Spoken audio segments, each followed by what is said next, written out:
Good morning বন্ধুরা, আমি আরেকটা নতুন ভিডিও নিয়ে চলে আসলাম। আজকের ভিডিওটা কিন্তু অন্যরকম।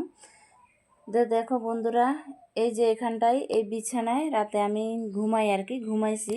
এই যে আমার বালিশ আর এই যে বিছানা, এই যে কভারটা দেখছো, এটা কিন্তু তোশক। আর এই যে এটা তো বিছনা চাদর। তো দেখো কি দেখাচ্ছি, এখানে কি নড়তেছে দেখো বন্ধুরা। এই দেখো, তোমরা ভালো করে দেখো কি নড়তেছে। কি বলবো, আমাকে সারা রাত খোঁচাইছে। তো সকালে দেখি এই জায়গাটায় কি নড়তেছে, এই সাইডে কিন্তু আমার মোবাইল রাখা ছিল। তো সারা রাত আমার হাতে লাগছে আর খোঁচাচ্ছে। তো আমার মনে হয়েছিল যে আমার মোবাইলটা কেন যেন করতেছে আর কি। তো যাই হোক, এখন সকালে উঠে দেখি কি এখানে আবার নড়ানড়ি করে। তারপর আমি দেখলাম ভালো করে, এখানে ভিতরে একটা ব্যাঙ ঢুকে আছে। কিন্তু দেখো বন্ধুরা, এত দূর তোষকের নিচে কোনায় কি করে ব্যাঙটা ঢুকলো। তোষকের কিন্তু এটা কভার। দেখো বন্ধুরা, ব্যাঙটা এদিকে কোনো রাস্তা নেই ঢুকার। দেখো, এই যে কোনো রাস্তা নেই। এই দেখো না বন্ধুরা, এখান দিয়ে ঢুকতে হবে, এই যে এই পাশগুলো দিয়ে ঢুকতে হবে। এই দেখেছো, এটা হচ্ছে তোষক। তো কি করে ঢুকলো, এটা তো এইভাবে ভালো করে গুজা ছিল। তো দেখো বন্ধুরা, আমি যদি ব্যাঙটা বের করতে এদিকে চাই তাহলে ও হয়তো ওইদিকে চলে যাবে। এই জন্য বালিশগুলো দিয়ে ঘিরে দিয়েছি যাতে এই দিকটায় বার হয়, কারণ এদিকে বের করার রাস্তা নেই, এদিকে বের করা যাবে আর কি।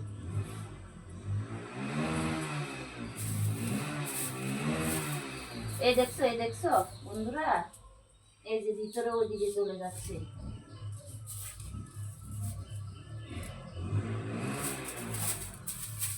এই যে এখান পর্যন্ত এনেছি, এই যে এই পর্যন্ত এনেছি।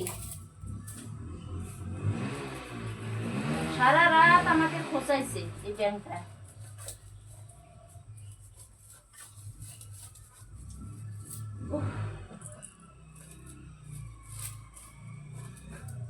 কি করছে কি জানি, হুসু টুসু করে দিয়েছে। ছি,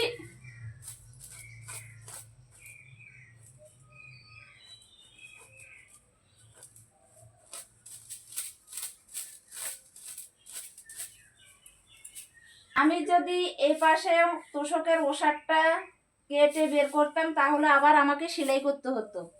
এজন্য এইভাবে বের করছি, ওই দিক দিয়ে তো বের হওয়ার রাস্তা আছে তাই।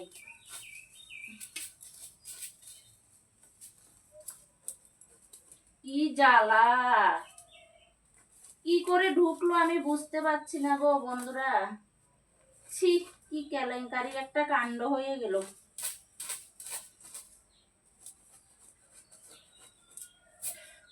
ওহ,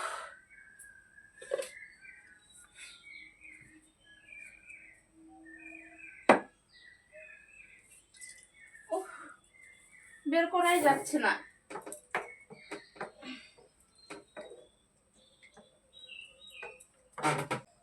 তো তোমাদেরকে দেখাচ্ছি, এটা কি প্রায় বেরিয়েই গেল।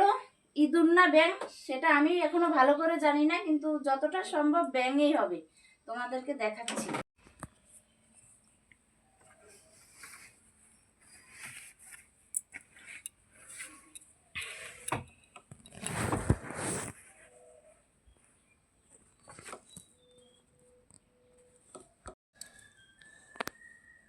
এই যে বন্ধুরা দেখতে পারছো, এই যে ব্যাঙ,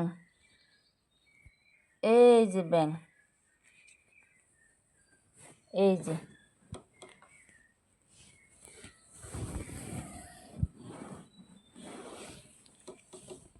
এই যে ব্যাঙ, কত বড় ব্যাঙ ঢুকেছে দেখেছো। এই যে তোষকের মধ্যে পড়ে গেছে এখন। তো তোমাদেরকে দেখাচ্ছি, ব্যাঙটা তো বের করলাম। এখন আমার এখানে থাকতেই কেমন ঘৃণা ঘৃণা করতেছে, ব্যাঙে হুসু করছে। এখন কি করব, যদি রোদ উঠে এগুলাকে বের করে শুকাইতে দিব। আপাতত গুছাই রাখি, কারণ রোদ নেই, বৃষ্টি বৃষ্টি বৃষ্টি। সে চৈত্র মাস থেকে বৃষ্টি। একদিন যদি রোদ হয় তো 5 দিন বৃষ্টি হয়। এখন আপাতত এগুলোকে গুছাই রাখি। কি করবো, রোদ উঠলে রোদে দিতে হবে, নাহলে তো এইভাবেই ঘুমাইতে হবে, কিছু করার নেই। লোকে ব্যাঙ খায়, তাই না?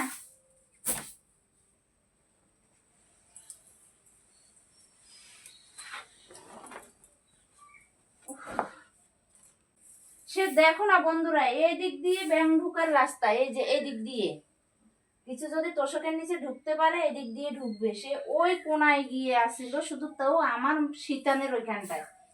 আর দেখো এই দিকটা তো আমি গুজে রেখেছিলাম, তাহলে ব্যাঙটা ঢুকলো কিভাবে? আমার মাথায় এটাই আসতেছে না।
তো বন্ধুরা, বিছানাটাকে গুছিয়ে রাখছি আপাতত।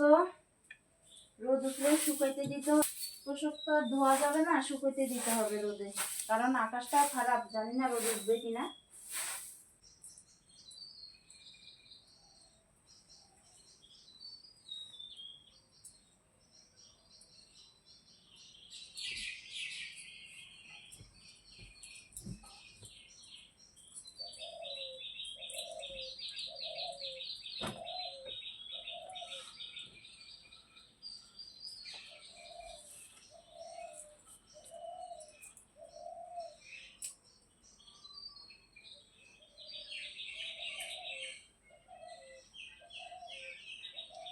তো বন্ধুরা, বৈশাখ মাসের দিনে যদি ব্ল্যাঙ্কেট কম্বল গায়ে দেয়, জানি না লোকে কি বলবে।